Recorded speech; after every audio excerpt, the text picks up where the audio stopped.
મિત્રો હું છું ધ્રુવ ગોસ્વામી, રાજકોટનો એક એડિટર અને નાનો એવો ક્રિએટર. આ મારો બીજો વ્લોગ છે અને વ્લોગને છેલ્લે સુધી જોજો, કેમ કે જેમ જેમ આગળ વધતા જાઓ ને એમ એવી મસ્ત મસ્ત વસ્તુ આવતી જાય, તમને મજા આવશે, તમને મનોરંજન થાય, એટલે પછી કહેતા નહીં કીધું નહીં, બરાબર. મિત્રો આજે અમારે એક નાનું એવું ક્રિએટરનું મીટઅપ ગોઠવેલું છે 6 વાગે રાજકોટની અંદર રેસકોર્સ રિંગ રોડે. જે ક્રિએટર હોય, એડિટર હોય, ભેગા થઈને ભેગા કામ કરીને આગળ વધવા માંગીએ છીએ, બરાબર. આ અમારો આને ઓળખતા જઈશો, કેમ કે આપણા બધા વિડીયોમાં આપણો ભાઈ ભેગો જ હોય છે, બરાબર. એટલે અમે બધા મીટઅપ ગોઠવું છે અને અમારો મકસદ એવો છે કે બધાય આગળ વધે. અમે તો ગ્રોથ કરીએ જ છીએ, અમે તો પૈસા કમાઈએ જ છીએ, પણ એક ટીમ વર્ક કરીએ, આપણે બીજાને સપોર્ટ મળે, અમને સપોર્ટ મળે, બધા ભેગા કામ કરીએ, ભેગા પૈસા કમાઈને ભેગા આગળ વધીએ, બરાબર. ભાઈ ભેગા હોય તો જ ભેગું થાય, બાકી કાંઈ ન થાય. પૈસા કમાવાને ઉંમરને કાંઈ આમ લેવા દેવા ખરા? જરાય નહીં. તારી ઉંમર કેટલી છે? 18 વર્ષનો હું, 12મો ફેલ થયો તો હમણાં પાસ થયો આવતા વર્ષે, એટલે ગયા વર્ષે. અને બસ જો તે કામમાં બેહી ગયા. ઉંમર ક્યાંય લાગી વળગી નથી, મહેનત હોય જોઈએ, ધગસ હોય ભાઈ. કહી દયો ને હવે યાર, ભાઈ વેલ્યુ તો ન કે આ બધા એને પ્રશ્ન પૂછે છે ને કે ઓલી બેંક સ્ટેટમેન્ટ મૂકો ને, તમે કહી દયો બધાને કે હાલે એમ તો હારા એવા ચાપલે ભાઈ, એટલા ચાપલે કે ઘરે દેવા હવે અમે દઈ શકીએ ને. શું કહે, મમ્મી પપ્પાને એટલી પહેલા જેટલી મહેનત નથી કરવી પડતી, ઘરેથી ના માંગવા પડે ને સામેથી ઘરે દઈ, એટલા તો ચાપી લઈ. હવે તમે તો સમજદાર હો જ, વિચારી લેજો.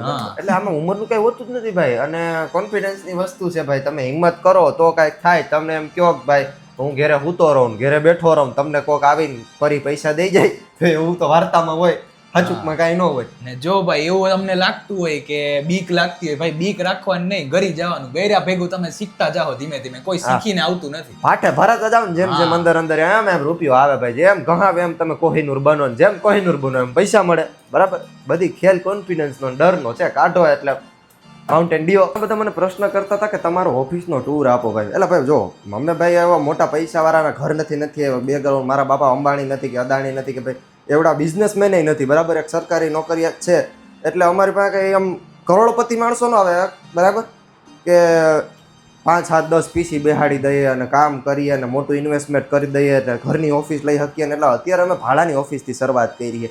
મેં પહેલાં જ કીધું કે ડર અને કોન્ફિડન્સનો વસ્તુ અમે ડર કાઢી નાખ્યો ને અમારામાં કોન્ફિડન્સ હતું કે અમે કરી જ લેવું. મેં 30,000 રૂપિયાની નોકરી મૂકી દીધી યાર. 30,000 રૂપિયાની નોકરી મને મળતી હતી, મેં મૂકી અને સીધું આમાં જોઈન થઈ ગયો, બરાબર. આ તો ભાઈ કિસ્મતની વસ્તુ અને મહેનતની વસ્તુ છે. અને અત્યારે ઓફિસની વાત કરું તો ઓફિસે જો અમારી પાસે અમારા 3 સિસ્ટમ છે. એક અહીંયા પડી છે, એક નીચે પડી છે, મેકબુક છે, હજી એક છે, 4 સિસ્ટમ છે અમારી.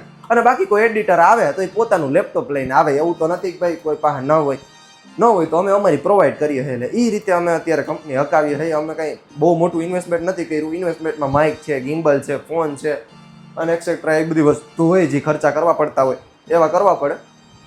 બાકી મોટા ઇન્વેસ્ટમેન્ટની કંઈ જરૂર નથી હોતી.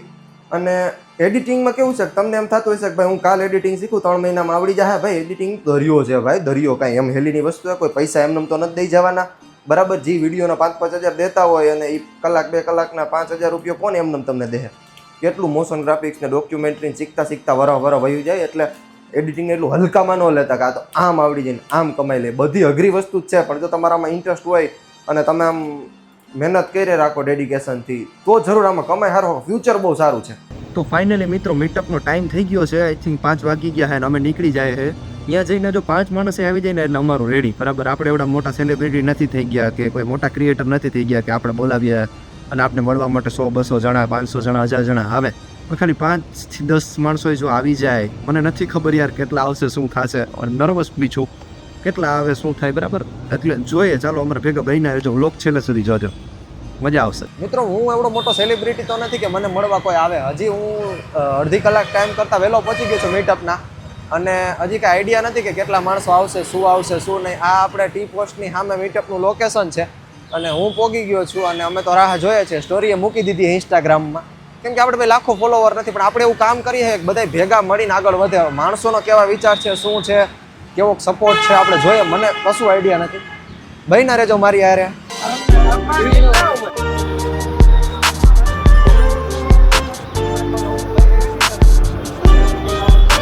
તો મિત્રો હવે અમે તમને કીધું હતું કે 5 જણા આવશે કે 10 જણા આવશે તોય આપણા માટે આપણી જીત જ છે ભાઈ. 20 જણા ભેગા મિત્રો જો ભાઈ વરસાદ આવે છે અને વરસાદની અંદર આ બધા અમને મળવા આવ્યા છે. અને દાદા મળવા છોકરા છોકરીઓ બધા ભેગા થઈ અને એવા ભડાકા બોલાવાના હોય જેમ સુરતની ટીમ હતી, અમદાવાદની ટીમ બરોબર હતી, છે. એમ હવે રાજકોટની ટીમ થશે. આવી ગઈ છે. એટલે હવે તમે અને હવે બોલશે બાકાજી યુટ્યુબ ચેનલ ને સબસ્ક્રાઇબ કરી લેજો અને ઇન્સ્ટાગ્રામ માં બધાય એકો એક સુપરસ્ટાર આવે છે બરાબર, એટલે હવે તમને ખબર પડશે કે રાજકોટ વાળા શું છે શું છે બરાબર ને? કેટલા વીએ હો થઈ ની હવે ખબર હોશિયાર છે યાર એને હોશિયાર, ખબર હાલો છે. એકવાર રાડ દેખાડી દો.